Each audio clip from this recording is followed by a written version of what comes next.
Hello, tengah jenuh ini hatali tu ku bio bio me bio. Ayah ka penyabe hatali bono. Tiya bo bio. India nengai binji bo bio. Oh, India nengai binji nya binji eromo. India nengai binji tu ba. Tu time bi masih dia penyashi dia tu a. Sula di pire bo bio. Ayah malu dia ka binji si jauh lah. Jauh lah itu apa bio tu cedok ma bo no. Ati binya ata binya ne peso ne mesu di ao shi bo. Adi mesu shimbien tang chuno khola bi lo twe be chin ne bo no. Amanda ke be ati binya ata binya ne peso ne lula so lo shimbien ka me lo tapha lu la ha tage ko ati binya ata binya ne peso jwe wa de lu ba bo. အဲ့ဒါဆိုရင်လည်းငါရှေ့တော်မဟုတ်တွင်းစီပေါ့ငါကြည့်မယ်ပေါ့သူရဲ့ပညာခန်းကိုစမ်းမယ်ပေါ့ဗျတဘောကတော့အဲ့နဲ့ခေါ်လာတယ်ခေါ်လာတော့ရှင်ဘုရားမေးတယ်မင်းရဲ့အသက်ပညာဘာလဲဆိုတော့သူ့ရဲ့အဲ့ဒီလူကဘာပြောလဲဆိုသူ့ရဲ့အသက်ပညာပေါ့နော်လူတဦးတယောက်ရဲ့ရုပ်ဆင်းအင်္ဂါကြည့်ပြီးတော့အဲ့ဒီလူရဲ့အနီးမှာနေလိုက်တာနဲ့အဲ့ဒီလူဟာဘလို့မျိုးနွယ်ဘလို့အစင်တန်းစာရှိတဲ့လူတွေဘလို့မျိုးနွယ်လဲဆိုတော့ကိုသူသိပါတယ်ပေါ့အဲ့ဒါရှင်ဘရင်ကကောင်းပြီပေါ့နော်လောလောဆယ်တော့မင်းတို့ကငါစီမှာအလုပ်နေရလွတ်လပ်တာမရှိသေးဘူးပေါ့ဟုတ်မဲ့မင်းတို့ငါဟိုဘယ်လိုပြောမလဲဆိုတော့စုရတချို့ပေးမယ်ပေါ့နော်စုရတချို့ပေးမယ်ပေါ့ဒါမဲ့ငါလိုအပ်တဲ့အချိန်ကျရင်ပြန်ခေါ်မယ်ပေါ့ကောင်းပါပြီရှင်မင်းကြီးပေါ့အဲ့ဒီရှင်မင်းကြီးကသူ့စိတ်တွေနွားတွေနောက်တော့ကြက်တွေဘဲတွေအားပေးလိုက်တယ်ဗျာနောက်တော့အာလူတွေကြက်သွန်တွေအဲ့လိုမျိုးပေါ့ပေးပြီးတော့လှော့လိုက်တယ်အမိတ်ချလိုက်တော့ပေါ့ပေးစီဆိုပြီးတော့နေသူအဲ့ဒါကြီးရရသူသွားလိုက်တယ်အဲ့ရှင်မင်းကပြောတယ်ပေါ့နော်ငါလိုချင်ငါတွေးချင်တဲ့ပညာရှိပညာနဲ့ပြည့်စုံတဲ့လူကဒီလိုလူမျိုးမဟုတ်သေးဘူးပေါ့နော်ငါထပ်ပြီးရှာအောင်မယ်ပေါ့နော်အဲ့နဲ့တရက်လဲကြာလဲကြောက်နောက်လူတယောက်ကလာပြီးတော့သူ့ပြောတော့ရှင်မင်းကြီးပေါ့ပညာရှိမိတ်ဆွေတယောက်ရှိတယ်ပေါ့ဒီလိုပဲအတိပညာအတတ်ပညာနဲ့ပြည့်စုံကြွယ်ဝတဲ့လူပေါ့အဲ့နဲ့ဒီလူကဘယ်မှာလဲဆိုဒီလူကတော်တော်လေးအလှမ်းဝေးတဲ့နေရာမှာနေပါတယ်ပေါ့ရှင်မင်းကြီးတွေးကျင်တယ်ဆိုရင်ကျွန်တော်ခေါ်မယ်ပေါ့အဲ့နဲ့နောက်တစ်ယောက်ကအကြံပေးလိုက်တယ်ဘီရင်ကိုအရှင်မင်းကြီးပေါ့အကောင်းဆုံးကတော့အရှင်မင်းကြီးရဲ့စီမှာမင်းမှုထမ်းဖြစ်ခေါ်ထားတဲ့မင်းချင်းတယောက်ရှိတယ်ပေါ့သူ့ကိုဆေလွတ်ပြီးတော့ဒီလူကအမှန်တကယ်ပညာရှိဟုတ်မဟုတ်အကဲခတ်ခိုင်းပေါ့နော်အဲ့ရှင်ဘီရင်ကလည်းအဲ့ဒီစောစောကသူစိတ်တွေနွားတွေပေးပြီးတော့ခေါ်ထားတဲ့မင်းချင်းကိုလှုပ်လိုက်တယ်မင်းချင်းကသွားပြီးတော့အကဲခတ်တယ်အကဲခတ်တဲ့အချိန်မှာအဲ့ဒီလူကဘယ်လိုပြောမလဲဆိုတော့အမျိုးစစ်အမျိုးမှန်မဟုတ်ဘူးဗျာပညာရှိအစစ်မှန်မဟုတ်ဘူးပေါ့နော်သူကပြန်လာပြီးရှောက်တယ်နဲ့အရှင်မင်းကြီးပေါ့အရှင်မင်းကြီးပြောတဲ့လူကပညာရှိပညာတဲ့အစစ်မှန်မဟုတ်ဘူးပေါ့နော်ဒီလူကဘယ်လိုပြောမလဲအတတ်ပညာအတိပညာကျွယ်ဝတဲ့လူမဟုတ်ဘူးဒါပေမဲ့သူကပညာတော့တတ်တယ်ပညာတော့ရှိတယ်ဒါပေမဲ့အတိပညာအတတ်ပညာအဖကကျွယ်ဝတဲ့လူမဟုတ်ဘူးအဲ့နဲ့ရှင်ဘင်ကပြောတယ်ပေါ့နော်မင်းကလည်းပညာရှိပညာတတ်မင်းကိုမင်းပြောတယ်ပေါ့နော်မင်းမှရှိတဲ့အတတ်ပညာနဲ့သူ့မှာအတတ်ရှိတဲ့အတတ်ပညာနဲ့ဘာတွေကွဲခြားလို့လဲပေါ့နော်အဲ့တော့သူ့ရဲ့အတတ်ပညာကိုတော့ကျွန်တော်လေးလာကြည့်တဲ့လောက်ကတော့ကျွန်တော်ဘာမှမတွေ့ခဲ့ဘူးပေါ့နော်ဒါပေမဲ့ကျွန်တော်ရဲ့အတတ်ပညာပေါ်မှာတော့ကျွန်တော်အပြည့်အဝယုံကြည်မှုရှိတယ်ပေါ့ကျွန်တော်လူတယောက်ကိုကြည့်လိုက်တာနဲ့နောက်တော့အဲ့ဒီလူတယောက်နားမှာကျွန်တော်နေလိုက်တာနဲ့အဲ့ဒီလူရဲ့အစဉ်အတောင်းကိုကျွန်တော်သိပါတယ်ပေါ့ဒါဆိုရင်ကောင်းပြီပေါ့နော်ရှင်ဘင်ကသူ့ရဲ့မိန်းမငါရဲ့မိန်းမရဲ့နန်းဆောင်ကိုမင်းတော့ငါရဲ့မိန်းမအကဲတော့ခတ်ပေါ့ငါရဲ့မိန်းမအကဲခတ်ပြီးတာနဲ့ငါရဲ့မိန်းမရဲ့အစဉ်အတန်းနဲ့ငါရဲ့မိန်းမရဲ့မျိုးနွယ် အကြောင်းငါသိကျင်တယ်ပေါ့အဲ့ဒါသူအမိန်ပေးလိုက်တယ်သူသွားတဲ့အချိန်မှာမိဖုရားရဲ့နန်းဆောင်ကိုစပြီးဝင်လာတယ်သူအရင်ဆုံးကြားတဲ့အတန်ကမိဖုရားကြီးကဒေါရတွေထွက်ပြီးတော့မကြောက်ဝမနာတာဆဲဆိုပြီးတော့တခါတည်းအဲ့ဒီသူ့ရဲ့ဟိုကြုံနေကိုပြတဲ့မှာခွတ်တွေပါနေပေါက်ထုထောင်းနေတာအဲ့နဲ့သူကနေပြီးတော့အဲ့နာမှာပဲဒီလိုဒူးထုတ်ပြီးတော့ခေါင်းငုံပြီးတော့သူစောင့်ကြည့်ပြီးနားထောင်နေတယ်တဲ့နားထောင်နေပြီးတော့အဲ့ဒီအမျိုးသမီးကတကယ်ကိုဆဲဆိုနေတာပေါ့ဗျာဆဲဆိုပြီးဒေါရရီထွက်ပြီးတော့အဲ့မှာအဲ့ဒီသူ့ကိုယ်တိုင်ပဲတခါတည်းကိုတိလက်ရောက်ရိုက်နှက်ပြီးတော့အဲ့ဒီသူ့ရဲ့ကြုံတွေကိုဆုံးမတယ်ပေါ့အဲ့ဒါသူကပြန်လာတယ်နန်းတော်ပြန်လာပြီးတော့နန်းတော်လည်းရောက်ကိုရှင်ဘီရင်ကိုပြောတယ်အရှင်မင်းကြီးပေါ့ကျွန်တော်အရှင်ရဲ့အမျိုးသမီးရဲ့ရုပ်ဆင်းအင်္ဂါနဲ့ရုပ်ရှင်အင်္ဂါကိုကြည့်ရှုလေ့လာခဲ့ပြီးပြီပေါ့နော်နောက်တော့သူ့ရဲ့အမျိုးအနွယ်ကိုလည်းကျွန်တော်သိခဲ့ပါပြီလို့ပြောတယ်အဲ့ဒါမင်းတေကြသလားပေါ့တကယ်လို့မင်းပြောတာမှားရင်ပေါ့နော်မင်းကကြီးလေးတဲ့အပြစ်ဒဏ်ပေးမှာတော့ပေါ့အရှင်မင်းကြီးထားရင်လည်းနေမယ်ပေါ့တိုက်ရင်လည်းသိမယ်ပေါ့ဒါပေမဲ့ကျွန်တော်ရဲ့ပညာကိုတော့ကျွန်တော်ယုံကြည်ပါတယ်ပေါ့အဲ့ဒီတော့ကြောင့်ကျွန်တော်ရဲဝံစွာရှောက်တင်ရဲပါတယ်ပေါ့အရှင်မင်းကြီးရဲ့မိမရဲ့မျက်နှာကိုလည်းသူတွေ့ခဲ့ပြီးဖြစ်တဲ့အတွက်သူ့ရဲ့အမျိုးအနွယ်ကိုကျွန်တော်ကောင်းကောင်းပြောနိုင်ပါတယ်ပေါ့အဲ့ဒါကရှောက်တင်စမ်းလို့ပြောလိုက်တယ်ရှောက်တင်စမ်းဆိုအရှင်မင်းကြီးရဲ့မိမရဲ့မျိုးနွယ်ဟာမင်းမျိုးမင်းနွယ်မဟုတ်တဲ့အပြင်ကိုပေါ့နော်ဈေးတဲ့မျိုးနွယ်ဟိုတားစိမ်းငါးစိမ်းရောင်းတဲ့အမျိုးနွယ်ဖြစ်တယ်လို့တော့ပြောလိုက်တယ်အဲ့ဒါနဲ့အရှင်မင်းကြီးကဟာဒါမဖြစ်နိုင်ဘူးပေါ့နော်အဲ့နဲ့သူ့ရဲ့ခါလေးရောက်ကတိရောက်ကမတွေခေါ်လိုက်တယ်သူ့မိမရဲ့ရောက်ကတိရောက်ကမတွေခေါ်လိုက်တယ်ခေါ်ပြီးတော့ရာဇဒံပေးတယ်မင်းတို့ငါအခုချက်ချင်းဝင်ခံခိုင်းမယ်ပေါ့မင်းတို့ဝင်ခံပေါ့နော်မင်းတို့ရဲ့အမျိုးအနွယ်အစစ်အမှန်ကိုဝန်ခံစမ်းဆိုတော့သူတို့ကအရှင်မင်းကြီးပေါ့အရှင်မင်းကြီးဒါလည်းအတိဆုံးဖြစ်ပါတယ်ပေါ့ကျွန်တော်တို့ရဲ့မင်းနွယ်ဟာဘယ်မင်းတရားကြီးကနေဘယ်မင်းတရားဘလို့စဉ်းတက်လာတော့ရာဇဝင်ကိုပြောတော့ဒါဆိုရင်ပေါ့နော်မင်းရဲ့တမီးရဲ့အမျိုးအနွယ်ကိုပြောစမ်းဆိုတော့အဲ့မှာအဲ့ဒီရောက်ကတိရောက်ကမနှစ်ယောက်ကလည်းသူတို့ကလည်းရှင်မင်းမျိုးနွယ်အောင်တယောက်မျက်နှာတယောက်ကြည့်ပြီးတော့မှအဲ့မှာခါတဲ့ပြေးလာပြီးတော့ရှင်ဘင်းရဲ့ခြေထောက်ကိုကင်ပြီးတော့ကျွန်တော်တို့ကိုခွင့်လွှတ်ပါပေါ့နော်အမှန်တကယ်ပြောရမယ်ဆိုရင်ကျွန်တော်တို့မှာတာသမီမရှိဘူးမထွန်းကားပါဘူးပေါ့တနေ့ပေါ့နော်လေတစည်းကပြတ်ပြီးကန်းကိုကတ်လာတယ်ပေါ့အဲ့ဒီဘက်မှာကလေးလေးတယောက်ပါလာတယ်ပေါ့အဲ့ဒါကိုတွေးတဲ့လူတွေကနေပြီးတော့ရှင်ဘင်းကိုလာပြီးအကြောင်းကြားလိုက်တယ်ရှင်ဘင်းကဒီကလေးကိုသူကောက်ယူလိုက်တယ်မွေးစားလိုက်တယ်ပေါ့ဒီကလေးလေးကအရွယ်ရောက်လာတဲ့အချိန်မှာအင်မတန်မှအစင်းအင်ကလှပတဲ့အတွက်သူ့ရဲ့သမီးဖြစ်သူတို့မွေးစားလိုက်တယ်ပေါ့နော်နောက်တော့ရှင်ဘင်းကနေပြီးတော့တွေးတော့တောင်းယူတဲ့အတွက်ပေါ့ဗျာသူ့ရဲ့သမီးအနေနဲ့ရှင်ဘင်းကိုပေးစားပြီးတော့တိုင်းပြည်နှစ်ခုကိုမိတ်ဆွေဖွဲ့လိုက်တာပါပေါ့အဲ့နဲ့ရှင်ဘင်းကဒါဆိုရင်ဒီကလေးရဲ့အမျိုးအနွယ်ကိုမင်းတို့မစုံစမ်းဘူးလားဆိုပြီးတော့မေးရောဒီကလေးရဲ့အမျိုးအနွယ်ကိုကျွန်တော်တို့စုံစမ်းပါတယ်ပေါ့သူ့ရဲ့အမိနဲ့အဖပင်လယ်မှာငါးဖမ်းနဲ့နောက်တော့ဈေးထဲမှာအဲ့လိုမျိုးအဖပင်လယ်မှာငါးဖမ်းပြီးတော့အမိကဈေးထဲမှာဈေးရောက်ပါတယ်ပေါ့အဲ့တော့တန်ခါမျိုးနွယ်ပေါ့ဗျာတဘောကတန်ခါတဲ့မျိုးပေါ့ဗျာ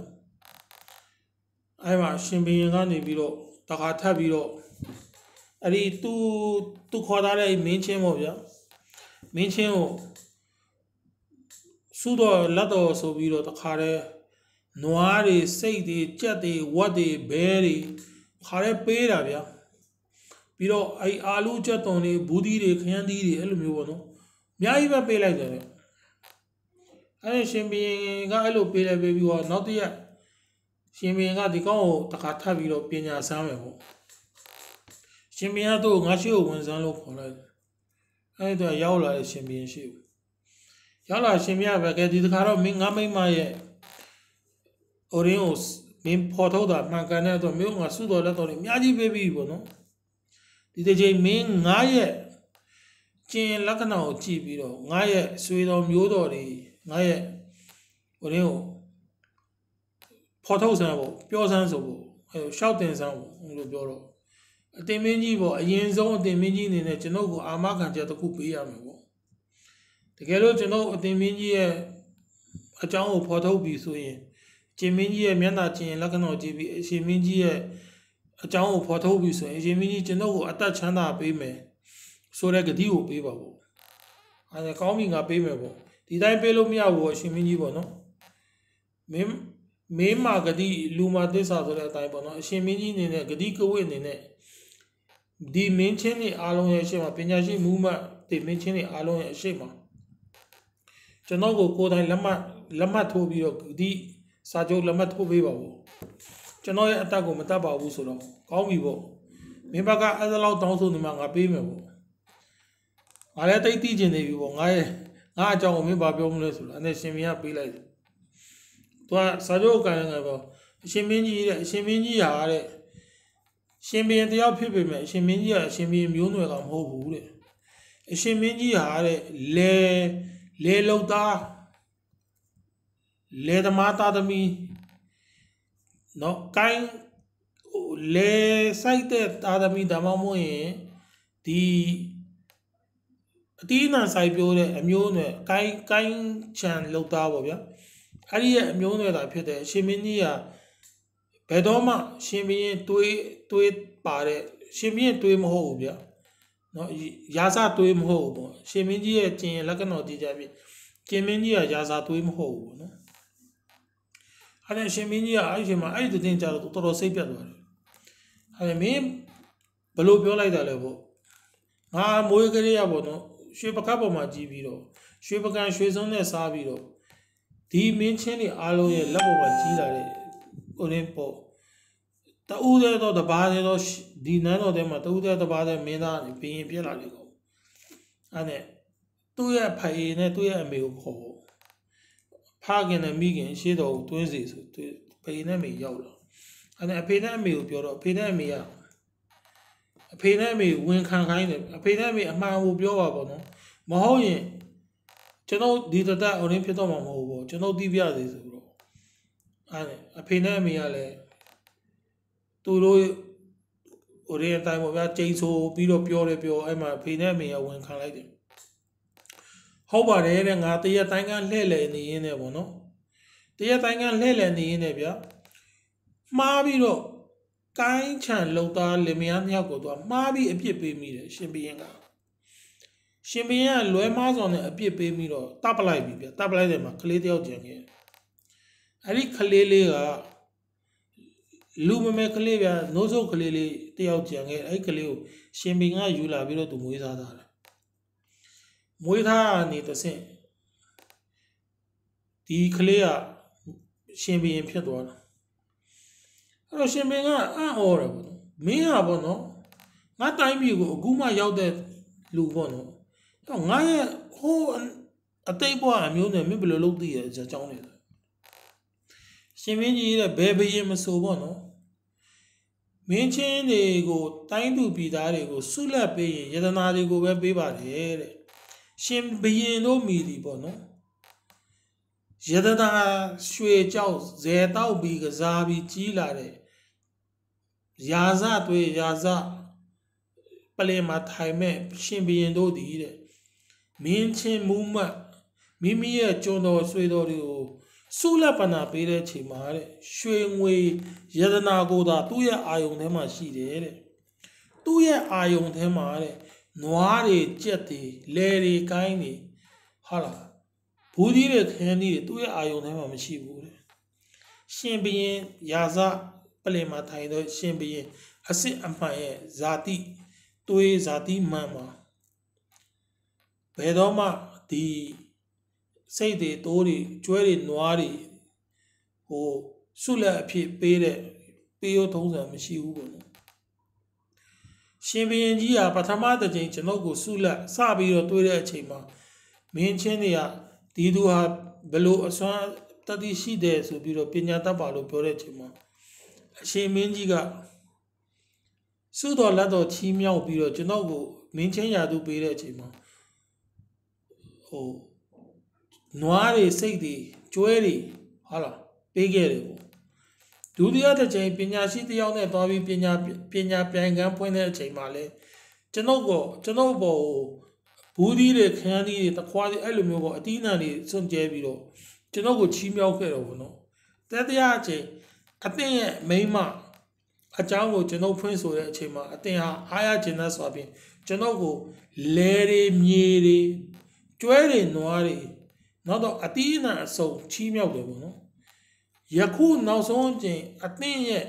အကြောင်းကိုချီးမြှောက်တဲ့အချိန်မှာလဲအသင်ဟာဗောနော်ကျွန်တော်ကိုအဲ့ဒီလိုပဲလဲတွေမြေတွေကျွဲတွေနွားတွေဟုတ်လားဟိုရင်းတွေပေးတယ်ဗောနော်အဲ့ဒါတွေကိုကြည်ချင်းအဖြစ်အရှင်ဟာဟိုရင်းမဟုတ်ဘူးဆိုတာထင်ပေါ်တယ်ဗောနော်အဲ့တော့မှအရှင်မင်းဘယင်ကအဲ့တော့မှဒါဟာအင်မတန်မှကိုပြည့်စုံတဲ့ဘယ်လိုပြောမလဲဆိုတော့ရှောက်တင်ချက်ပေါ့နော်ငါလက်ခံတယ်ပေါ့နော်မင်းပြောတဲ့စကားကိုသူ့အဖေနဲ့အမေကလည်းသူ့ကိုအဲ့လိုမျိုးလေသမားလင်မယားစီကနေပြီးတော့ကောက်ယူမွေးစားခဲ့တယ်ဆိုတော့ဝန်ခံလိုက်တယ်ပေါ့နော်ဝန်ခံလိုက်တော့ရှင်မေကကျင်းအားရတယ်ကျင်းအားရပြီးတော့စောစောကချီးမြှောက်ထားတဲ့အရာတွေထပ်အပြင်ကိုသူ့ကိုထပ်ပြီးတော့ရွှေငွေကြောက်တန်ယတနာတွေခါရလှဲနဲ့အပြည့်ပေးတာပေါ့နောက်ပြီးတော့သူကဘာပြောရဲဆိုတော့လူတယောက်ကဘလို့ပဲဟန်ဆောင်ပေါ့နော်ရှင်ဘရင်တဘာကဲလို့ဟန်ဆောင်ဖို့ဆိုတာမလွယ်ဘူးတဲ့ရာဇပလင်မှာထိုင်တဲ့စစ်မှန်တဲ့ရှင်ဘရင်တယောက်ရဲ့ဟိတ်ဟန်အတိုင်းဘလောက်ပဲဟန်ဆောင်ပြီးနေပါစေတွေးကစကားပြောတယ်တွေးရစကားပြောတယ်သူဘယ်ကပေါက်ဖွာလာလဲသူ့ရဲ့အမျိုးအနွယ်ရဲ့ဇာတိကသူ့ရဲ့ခန္ဓာမှာရှိတယ်အဲ့တော့အဲ့ဒီဇာတိကအမြဲတမ်းစကားပြောတယ်ပေါ့နော်အဲ့ဒါကြောင့်ရှင်ဘရင်တွေးရှင်ဘရင်ဇာတိကနေဆင်းသက်လာတဲ့ကလေးမင်းချင်းအဲ့ဒီကနေဆင်းသက်လာတဲ့ကလေးကရာဇပလင်ထိုင်တဲ့အချိန်မှာမင်းချင်းလူလင်တယောက်ကိုဘယ်တော့မှတန်တရားစိတ်နဲ့ဟိုရင်ပညာအဲ့လိုပညာရှိတယောက်ကိုနောက်ပညာရှိတယောက်နဲ့ရှင်ပြိုင်ခိုင်းတာမျိုးမလုပ်ဘူးပေါ့နော်ပညာရှိကိုပညာရှိလို့ပဲမြင်တယ်ဒီပညာရှိကတကယ်ပညာရှိပြည့်စုံတဲ့ပညာရှိဟုတ်မဟုတ်နောက်ပညာရှိတယောက်ကိုခေါ်ပြီးတော့စမ်းသပ်တာမျိုးမလုပ်ဘူးပေါ့နော်ဘာဖြစ်လို့လဲဆိုတော့ရှင်ဘရင်တွေကသူတို့မှာမွေးကလေးကသူတို့ရဲ့ဒီဇာတိထဲမှာကဒါဟာပါပြီးသားဖြစ်တယ်ပညာရှိပညာတတ်တွေကိုတန်ဖိုးထားတာဘလို့အသက်ပညာမျိုးတတ်တဲ့လူပဲဖြစ်ဖြစ်တဦးနဲ့တဦးအသက်ပညာမတူယတနာတစ်ခုနဲ့တစ်ခုဟာအစင်းတန်မတူယတနာတစ်လုံးနဲ့တစ်လုံးဟာတန်ဖိုးချင်းမတူတဲ့အတွက်ပညာရှိသောမိဒီလည်းယတနာဖြစ်တယ်ပေါ့နော်ဒါကြောင့်ဒီယတနာနဲ့ဒီယတနာအယောင်စင်းလည်းမတူအလှပလည်းမတူတန်ဖိုးလည်းမတူပေါ့နော်ဒါပေမဲ့အရာဒါအားလုံးဟာယတနာပဲဖြစ်တယ်ဒီယတနာပို့ပြီးမြတ်လို့ဒီယတနာနည်းနည်းပဲမြတ်တယ်ဆိုတာမရှိဘူးယတနာအားလုံးဒီယတနာပဲဖြစ်တယ်အဲ့မှာရှင်ဘုရင်မင်းကြီးကလုံးဝနှောင်တရသွားတာအဲ့တော့ကျွန်တော်တွားပြီးတော့တွေးဆုံခဲ့တဲ့သူဟာလည်းပညာရှိအစစ်အမှန်ပဲဖြစ်တယ်ပေါ့နော်သူဟာလည်းတကယ်ကိုသူဟာနဲ့သူပေါ့ဗျာသူပညာနဲ့သူပေါ့ဗျာပညာရှိအစစ်မှန်တာလည်းဖြစ်တယ်သူဟာလည်းယတနာတစ်ပါးပဲဖြစ်တယ်အဲ့မှာအဲ့ဒီအရှင်ဘုရင်ကအဲ့ဒီပညာရှိကိုပါသူ့ရဲ့နန်းတော်ကိုခေါ်ပြီးတော့ခုနလိုမျိုးချီးမြှောက်ပြီးတော့အဲ့မှာသူတို့နေသွားကြတယ်ပေါ့ဗျာဒါကတော့ကျွန်တော်ဒီနေ့မနက်နားထောင်ခဲ့ရတဲ့အိန္ဒိယရာဆိုရင်ပုံမြင်လေးတစ်ခုကိုကျွန်တော်တငယ်ချင်းတွေကိုကျွန်တော်ဒီတိုင်းအားနေလို့မျှဝေတယ်ပေါ့ဗျာနော်အားလုံးပဲဒါပါပဲ bye bye